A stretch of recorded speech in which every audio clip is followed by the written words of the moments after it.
looks like a TV show is passing its prime years, there are usually one of two routes of desperation the creators will take: create a new character, or marry off the show's main couple.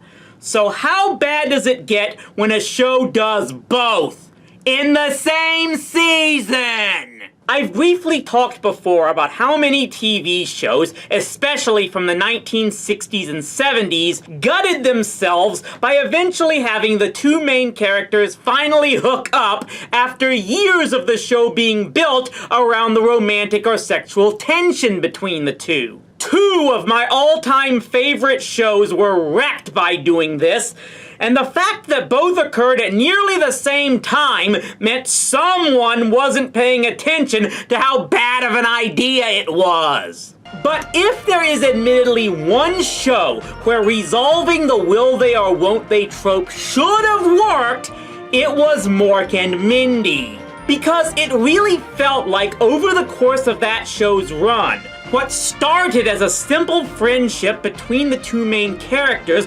organically grew into something more. This was reflected most in the third season finale, where Mork more or less does profess his love for Mindy. Taking the next step the following season really did feel like the smart thing to do. So just why did it fail so badly in the fourth season? Well, if you saw my worst storylines video oh so many years ago, you may already have a clue as to why, but there actually is more to it than what I said in just that small blip. In fact, the original idea for this video was to just cover the series finale for reasons we'll get to. But let's go further into depth and see just how overall the fourth and final season of Mork and Mindy was a cavalcade of failure. Now, I need to preface all of this with backstory information that I actually only learned of while making this review. It turns out the show had already been in a tailspin for the past couple years. It went as high as third in the ratings in its first season, but dropped down to 27th in the second, and then all the way down to 49th in the third. Remember, this was pre-cable, so those numbers are huge. That likely led to budget cuts, which caused most of the cast to be dropped. Conrad Janis was the only supporting cast member to return full-time for the fourth season. Elizabeth Kerr and Tom Poston were only in 1 or 2 episodes each, while Jay Thomas, Gina Hecht, and Jim Stahl were never seen again. When you take all that into account, suddenly you might know why the creators thought whole changes were needed. What those changes were is another matter.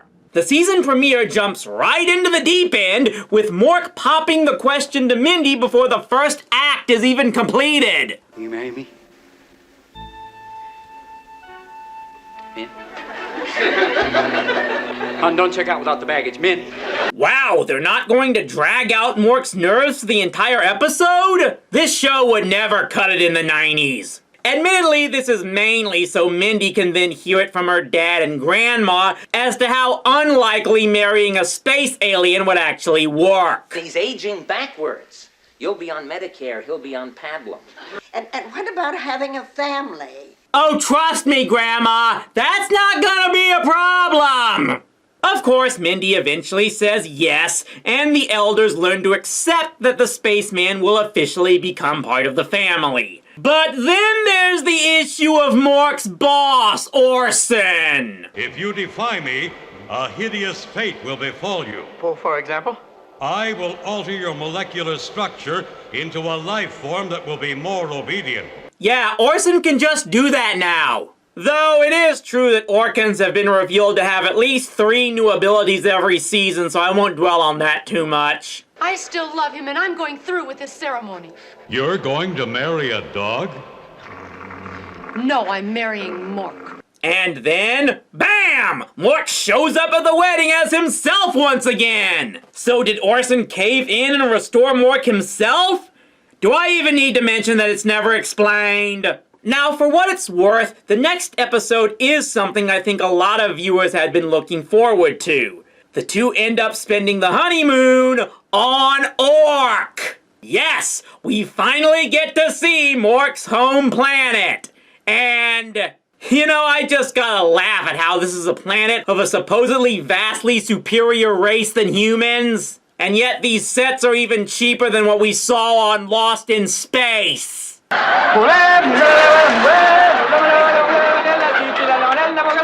Betty Davis, What was that? That's the ancient Orkin honeymoon ritual. The honeymoon ritual was a little different on Earth. I can't go into further detail because we're still limited to 1980 censorship, so here's this book that I can't name on camera either. And I've got one thing to say to you.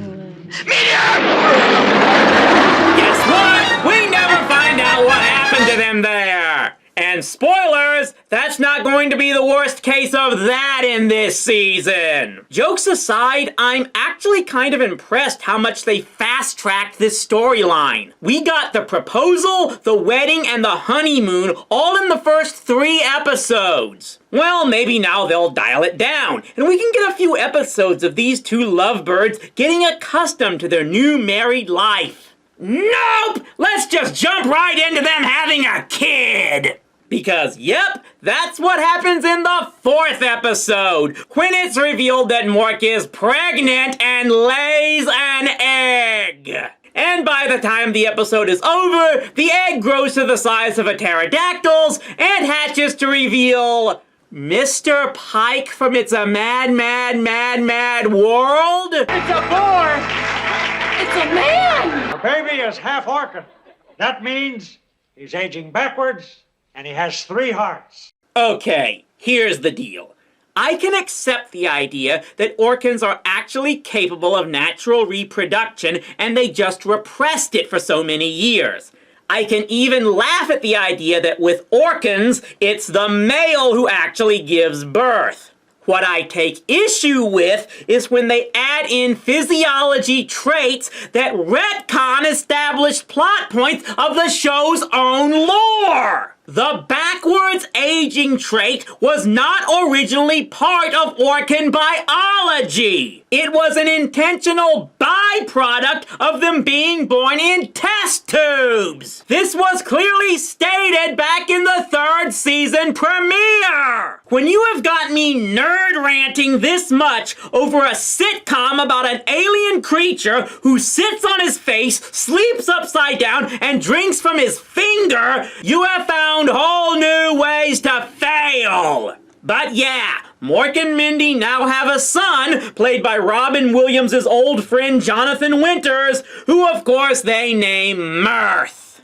And that's pretty much the rest of the season. Now, I'm not going to go so far as to call Mirth a Gary Stu, but he is the typical case of a new character coming into a show and taking over the show so much that it completely alienates the audience. Almost every episode afterwards centers around Mork and Mindy having to learn to be parents while teaching their man-baby half-alien son about both Earth and Orcan culture.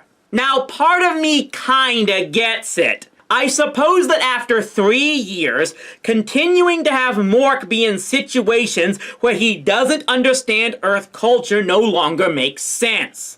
And adding a kid to the series hasn't been a failure on every show. Not even every one with a high concept. Bringing in Tabitha didn't slow Bewitched down any. But in that case, most of the stories still focused on the original main characters. While here, too many are completely on the one that was just shoehorned in. It gets so bad that even Orson himself admits the redundancy is getting tiring. Lately, all you seem to talk about is raising your son. Yes, it's a very tough job, keeping the children of today from becoming the children of tomorrow.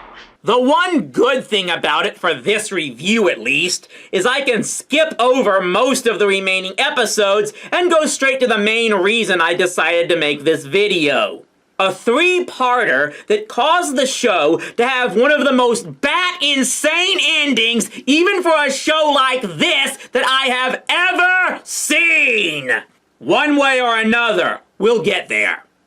The episode Gotta Run starts with this guy finding his way into one of Mork's calls to Orson. My name is Kalnick, but please call me Cal. You live on Earth? Me too. So yes, automatically Mork finds himself another alien from a different planet who's also supposedly there to observe, and he also has an Earth wife. But they are quick to discover this one's purpose on Earth is not as noble as Mork's. Live to regret this, Orkin. And then it's revealed the wife is actually a robot with a self-destruct feature who blows up Mork and Mindy's house, and now they're forced to go on the lam to try to hide from Kalnick. They supposedly stop Kalnick by freezing him, but he's already spread a bunch of propaganda against Mork to the press, so Mork decides the only way they can save themselves is to go public himself with being an alien, and sure enough this works and turns them into major celebrities. Guess Willie Tanner was wrong when he said revealing yourself as an alien won't turn yourself into a specimen. But it turns out Kalnick is still alive and confronts them back at the remains of their home, and Mork is forced to use the last-ditch effort of escaping through time travel. And I can't even call this an ass pull because the time travel shoes were revealed in an earlier episode. Kalnick eventually finds Mork and Mindy in the Stone Age, where he's supposedly crushed to death in an avalanche, and this is how it ends. Oh, Mork, I'm scared. Oh, don't be, Min. Just hold on. I don't know what's in store for us, but whatever happens, we'll have each other. So, let's recap. The world now knows that Mork is an alien from Ork, he and Mindy's home is in shambles, and they're now supposedly stuck in limbo traveling back and forth through time with no way to get home. And guess what? No one ever found out! You know why? So, get this. The producers of the show were planning for a 5th season that would have featured Mork and Mindy bouncing around through time.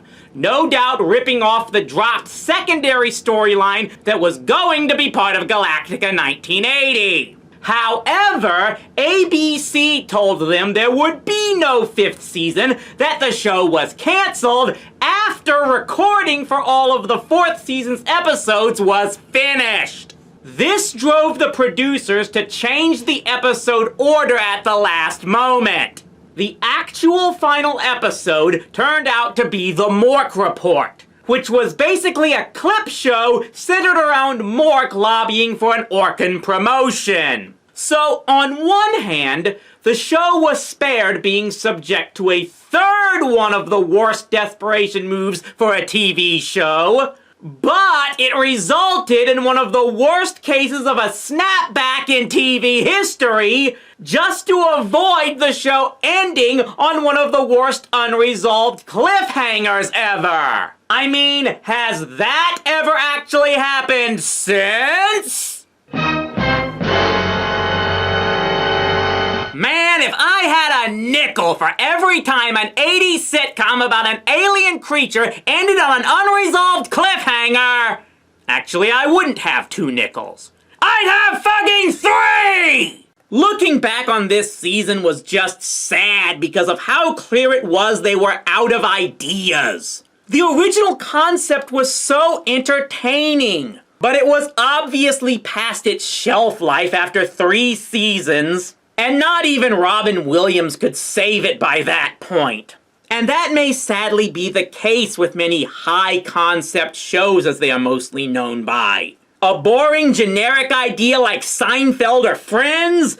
You can bleed that turnip for a decade! But shows like Alf and Mork and Mindy, to say nothing of a show like Police Squad, you're now lucky to get 3 or 4 years out of it, especially if it's a comedy. It's one more reason why I've become tepid on continuations and remakes of even my favorite shows, because you just don't know how long you can keep drawing from the same well. Because believe me, there are times when something can be remade, and it can be the absolute worst thing in existence. And that is what we are sadly looking at next time. I may need to start drinking.